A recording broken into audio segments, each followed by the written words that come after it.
Welcome to the Old Lumens channel again, and on this video I'm going to start playing around with switching the connections on this light, the contacts on this light, from parallel to series.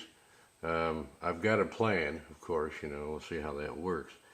But I'm going to, the batteries will be in series and the whole circuit will be not be using the ground from the body any longer. It'll be a complete circuit on its own. I'm going to split this driver plate, which now is a contact plate because I removed all the components. It's just a contact plate. I'm going to split it. One side will be negative, one side will be positive.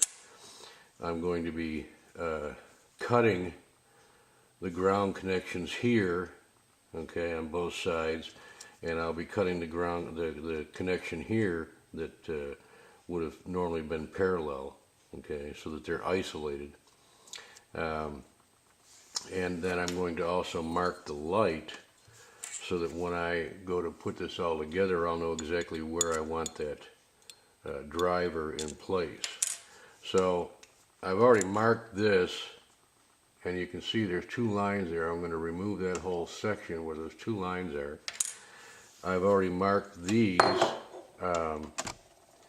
I'm going to split right here, right across the center here, right through the contact, and then I'm going to cut and split here, and cut and split here, and I'm just going to use a razor knife for that. I need to mark the body. Now I've tightened this body up real tight, okay, and it looks to me like right now, I'm going to tell you that groove right there is going to be just about dead center. If I measure off here, I get about 32 millimeters from this point to this point right there, then 16 would be where I'd want to be, and that is right, close enough right there that it's going to be right in dead center of that groove. So I'm going to mark that, and I know it's a black marker. I'll have to mark it with something else, and mark the body as well. Okay. Definitely I'll have to put something else in there for a mark because I'll end up losing those. On the other side, we're looking right at the middle between two grooves right there. So I can do some measurements off of that, and that's about 20 millimeters. So at 10 millimeter would be about center of that, and the same on the body. And what I'll do is I'll make a couple little tiny file notches somewhere, and I'll show you where exactly I do that. So hang on a minute. Okay, well, all I ended up doing was I ended up just using a pencil. I mark with a pencil. Pencil will stay on better than a marker will, and I marked right down the bottom here. In the groove, I marked in here, and then I marked right down inside, so that I'm not going to rub that off my hands. And the body, it doesn't really matter that I mark it, but I went ahead and did pencil marks on it too, on both sides. Now I'm going to set up to go ahead and make the cuts on these contact plates. Okay, hopefully you'll be able to see this, but I put the driver plate up in my vise, and I use leather in the jaws of the vise. I'm just going to take a razor blade knife, an X-Acto knife, and I'm going to make the cuts on either side here with an X-Acto knife. And I'm not going to be perfect. I'm not worried about, well, I should worry about perfect, but you know how it goes.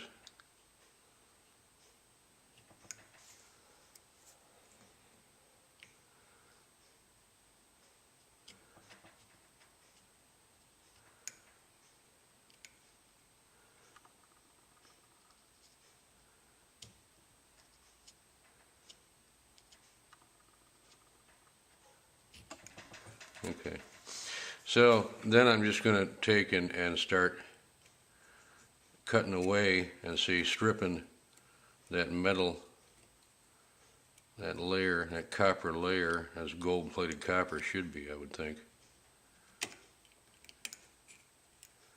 and just stripping that off.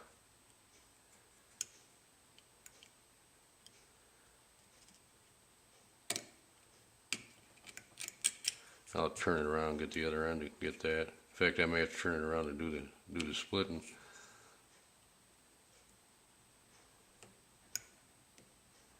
It should peel up fairly easily just by taking a razor knife and sliding it across it like that. I just want a large area between positive and negative, because basically that's what I'm going to be doing now, is I'm going to have one side positive and one side negative. And I just want to make sure that, you know, you're not going to have the two touch. In fact, I could even go farther. I only really need to have them touching right here, so I could go even farther. And I might do that and remove it wider so that when you screw the body down, you don't have a touching both sides. That might be an idea. I might go ahead and do that. So let me remark that. Okay, so what I decided I'm doing is I put two 18-650s, not where they're going to be, because where they're going to be would be here, but 90 degrees off from where they're going to be, and sort of center them up. And then what I'll do is I'll mark the driver, and then I'll cut so that as the batteries turn around, it won't be possible for them to touch both sides at one time. Okay, so now I've got it marked. I've got sort of a cross on there now, and that's actually where, you know, I'm still leaving, you know, I mean, I've already cut this. I'm going to cut that anyways because it separates the two sides, but I'll go ahead and make cuts at the 4 points of the cross, and that way the only areas that will be actually where a battery can touch will be these two here. These two won't be, they'll be dead. So there's no way a battery can cross from one side to the other as you're turning the body in. I think that's probably the best way to do it. So I'm going to go ahead and cut those and show you what I'm done here. Okay, so when all is said and done, where are you? There you are. All I needed to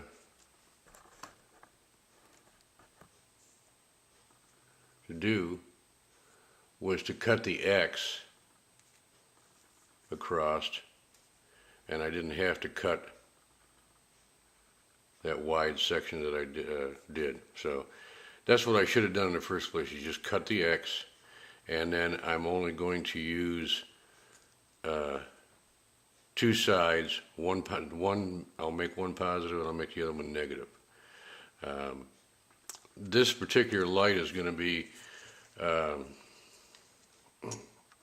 pulling probably 10 amps, something like that, 9 amps. So most likely I'm going to go ahead and do a couple strips of copper to cover over these strips here, and I'll drill through and I'll use copper wire to come from the back side into here and make a contact point for my positive and negative. I'll just drill through, put a piece of copper wire in, solder it in place, and have it stick out a little bit so I can hook a hole of it on the other side for positive and negative, just to have a better path for drawing 10 amps.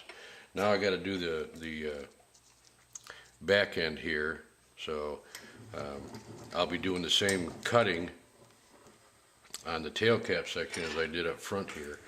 I'm just, right here is my contact, my plate, my copper strip right here, and so I'm just going to cut through that in two places and strip what's in there in the center by using the razor blade knife like that, and clean that off. Then I'm going to do the same thing on the other side.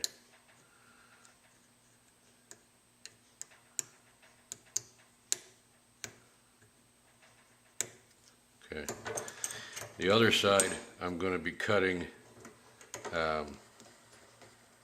both sides of the switch where the copper contact brings it out to where it would normally ground on the body. So I'm going to be cutting in here, and